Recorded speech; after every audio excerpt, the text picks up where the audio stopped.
Hello, beautiful creators. Rebecca here, your vibe mentor, here to help you raise your vibration so you can live your best life. Wanted to talk to you today about Lightworkers. What are they? What are our missions? What types of Lightworkers are out there?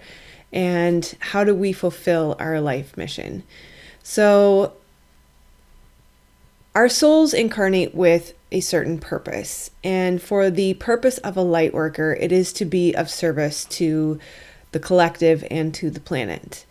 Sometimes being of service means doing the internal work. It doesn't always mean an external, outwardly focused action.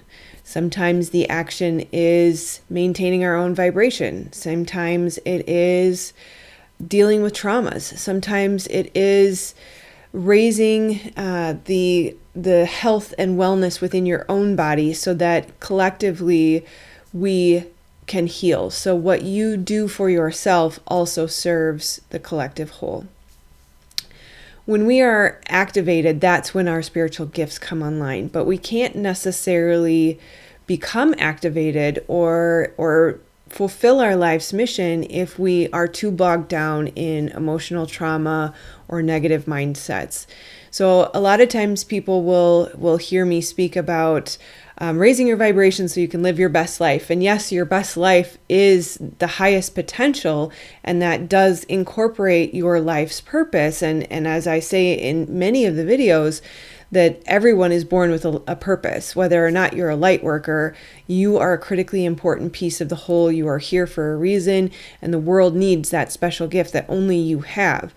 But you will not be able to tap into those gifts or to be of service or to fulfill your mission if you're too bogged down in toxic thoughts and emotions and shadow work that needs to be taken care of first. So while I do encourage many people to listen to that nagging feeling that I have to do more with my life, or I need more fulfillment, or my life doesn't seem enjoyable or worth living because we're lacking that fulfillment that comes from living out our life's purpose. I do also speak a lot about the mindset shifts that have to happen before we're going to be able to do that.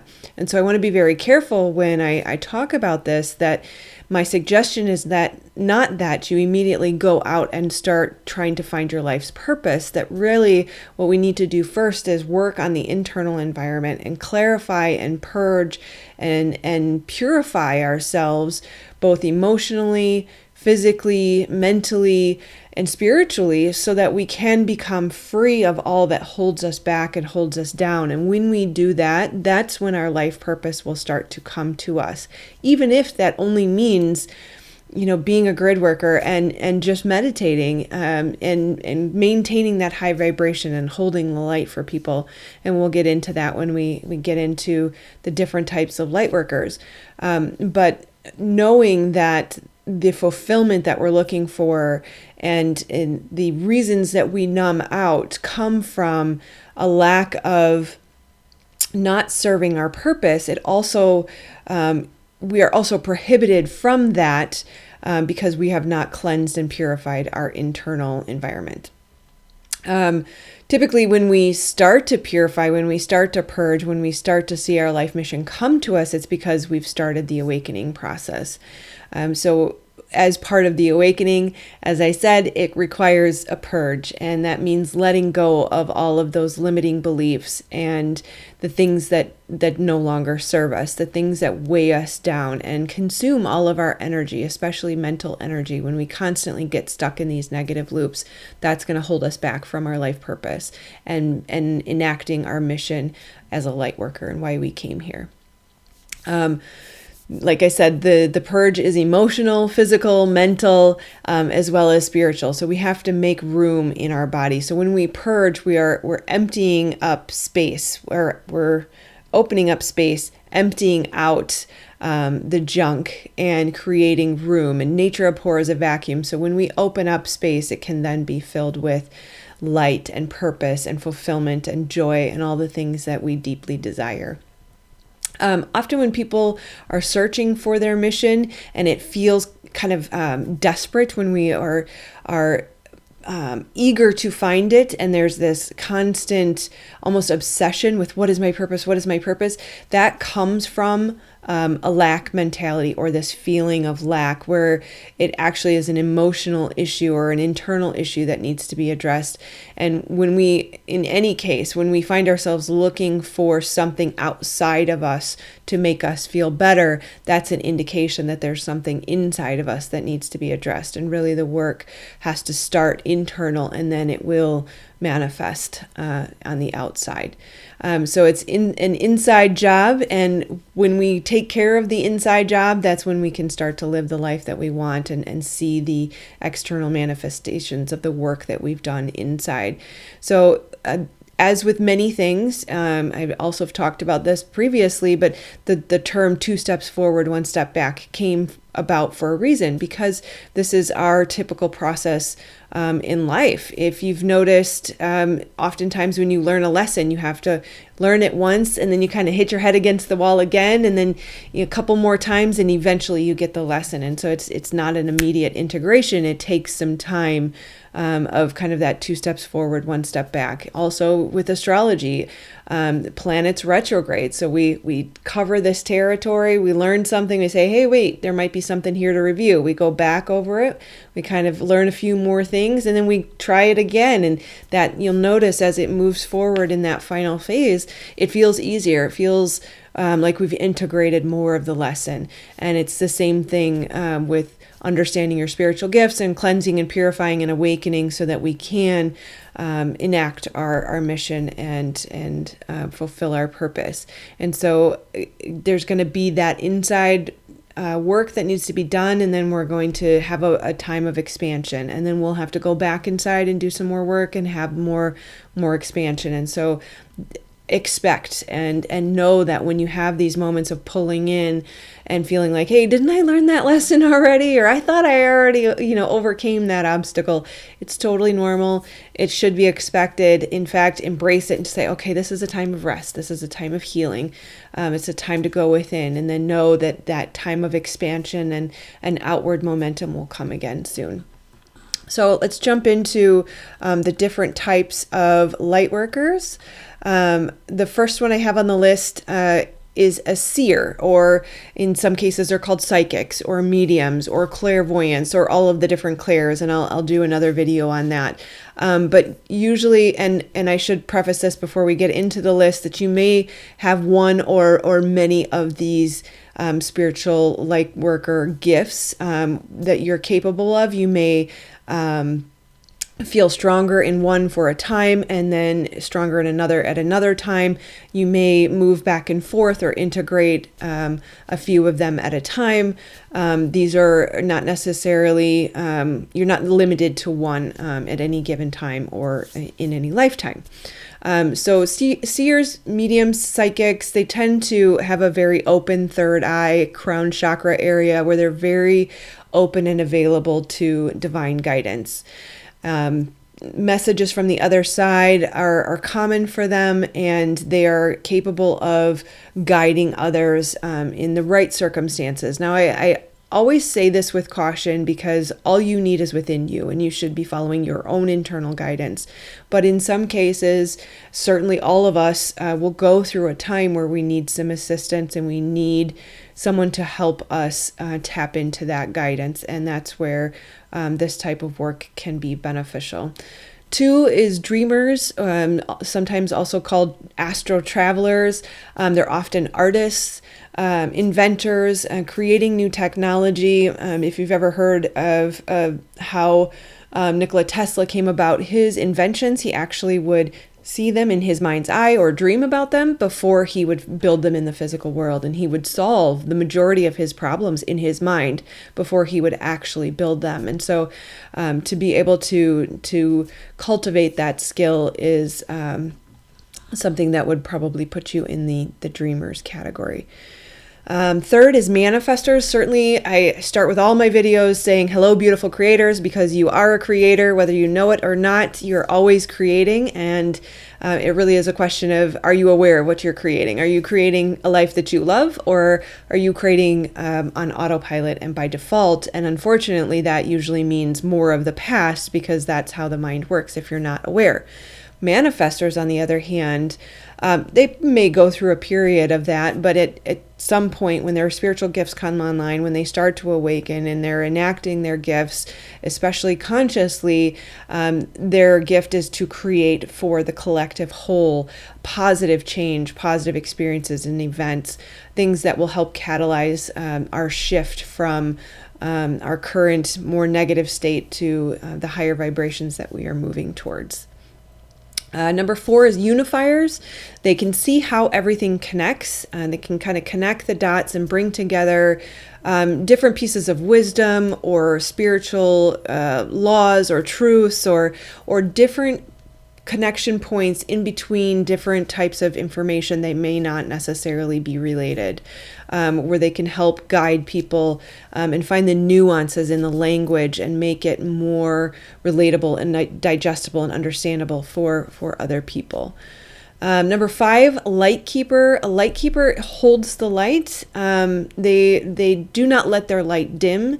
No, regardless of what's going on, no matter what is happening around them, it is their job to help maintain that higher vibration, maintain the light, and stay above. And really, I see this one as part of all of our missions, is to understand how we can manage our vibration, how we can stay in those higher states more consistently. And it's never going to be always. Nothing is ever always. But to remain and to cultivate that higher vibration, staying in those states of love and joy and peace, no matter what's going on around us. And a light keeper will have more of a natural ability to do that and teach us by example. And number 6 is a healer. Healers oftentimes incarnate into difficult lives. They have difficult family experiences and circumstances, and it's been said that the reason for that is that they can help come in and heal the family dynamic and heal that pattern so that it is broken and no longer an issue going forward. Healers tend to be very sensitive, highly empathic, have giant hearts. I personally relate to this one. It's challenging to be a young child and not really understand why you have all of these sensitivities and why when you walk through the grocery store, you feel everything around you all the time. But that serves a purpose that the intention of the gift is to be able to connect with each individual and understand not only how you're feeling, but what comes with that gift is the knowing. There is a knowing or a claircognizance that comes with that in what it is that you need to fix whatever issue is causing you that heartache or that pain. And so I can deeply relate to this one. Highly sensitive and highly empathic is a gift, whether or not you realize it at first. Learning how to work with it is certainly critical, and that's where I come in and why I'm here to help you. And I would say part of that difficult upbringing or that difficult early life serves a purpose because we experience all the different points of pain that someone may experience, and it equips us better to be able to assist someone in that circumstance or in that situation and know it's kind of like distilling decades into days. Instead of you having to live 42 years to get to this point and figure out what it's going to take to overcome these things, I could help you in a couple days or weeks. And so that's kind of the intention of the healer. Gatekeepers or grid workers, I hear them sometimes bucketed, but they are kind of what it sounds. They are gatekeepers, right? They're intended to help regulate the energy, especially on the grid lines. There are certain key points which are considered those gates Mount Shasta has been used as an example. Oftentimes, grid workers will be called to certain locations to do energy work or meditation, and sometimes they're not even aware that that's why they're being called there. I have a friend who really wants to go to Montana but hasn't done it yet, and I suspect this might be the reason why. So we need to be able to listen to our intuition and follow that, and sometimes when we just get it out of the way, the next thing will come, and it will stop pestering us and bugging us, and who knows what could come of that trip out there. So yeah. Number 8, transmuters. Again, I think this is another one that we all are being called to, especially in this time, that it is our job to recognize lower vibrations that are not helpful, that are keeping us down or keeping others around us down, and to transmute that energy and to bring it to a higher vibration. Energy is never destroyed. It never goes away. It is only changed into form, and we are capable of doing that. And we can walk into a room with fighting people, and we can come from a place of the heart, and we can project that love energy, and we can shift the environment of the room as long as we are strong enough to hold in our own energy and our own light.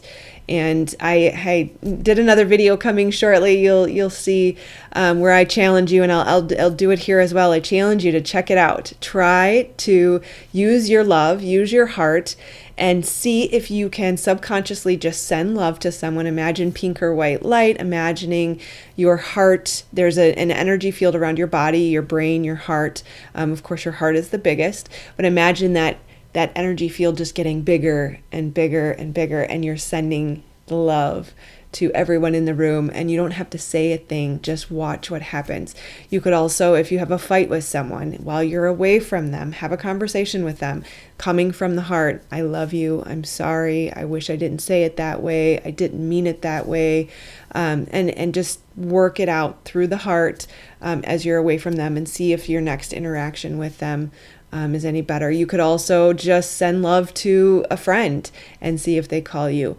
But play with this one. This is where the energy is fun, and being a light worker should be fun. So we're on the forefront of these things, and while they may seem crazy to some right now, by the next generation or two will prove it out. So they will know the truth in time. Keeping this short, number 9, messengers. Messengers, again, they have that very open third eye and crown chakra. They're very sensitive and can tune into not only the divine guidance, but the information that is coming to us in every way through all of our senses, and they can help to bring those messages to others. Way showers is kind of just like it sounds. They lead by example and show us how to live. Oftentimes, I would probably relate to this one a little bit as well. There are many that came before me, and the reason I'm doing what I'm doing, being here on YouTube with you and quitting my corporate job, is because someone showed me the way, and just leading by example and proving to others by action and just showing that we can overcome this 9-to-5 grind, this life of debt slavery, that we are designed for big and beautiful things, that life can be amazingly awesome and enjoyable, and that joy and peace and fulfillment are available to all of us. And all these things can be shown to us, and that's what a way shower can do, as well as other things, but just relating it to this topic today. Number 11, blueprint holders. They hold a certain blueprint, which is likely very different than what is existing in the current environment they come into. I think of millennials and the unfortunate perspective that some have taken for millennials. They are definitely blueprint holders in some cases, where they are changing the paradigm, and it doesn't make them lazy. It doesn't make them bad in any way. You guys, I'm speaking to you. You're changing the paradigm, and that's a good thing. That, again, the 9-to-5 grind is not the way that life is supposed to be, and you can sense that in you. And I have gratitude for you for being brave and helping us change the world in that way. Number 12, Ascension Guide. And I will end it on a note that I can relate to as well. Here to help you. And all we're doing is, I kind of see this as a way shower as well. We're just one step ahead, couple steps ahead, and able to kind of reach down and give you that hand and pull you up. A guide, the best part about it is they're never perfect. They're never going to have all of the answers, but like I said, they're going to be one step ahead and have that experience to be able to give you some comfort, to give you some love, to be your cheerleader, to be in your corner, and to show you that it can be done, and to save you some time and prevent some of the pain and the pitfalls that you might go through while you experience that. So that is the 12 Lightworkers and the tips and tricks that I would suggest to get to your mission and your life purpose. Like I said, is be willing to do the inner work, take care of that mindset, learn how to maintain and raise your vibration consistently and hold the light, transmute energy, and then become a way shower and a guide. So sending you all so much love. Happy, beautiful fall day here. I hope it's a beautiful day for you as well, wherever you are at any time in the future. I'm sending you so much love. I love you. Namaste.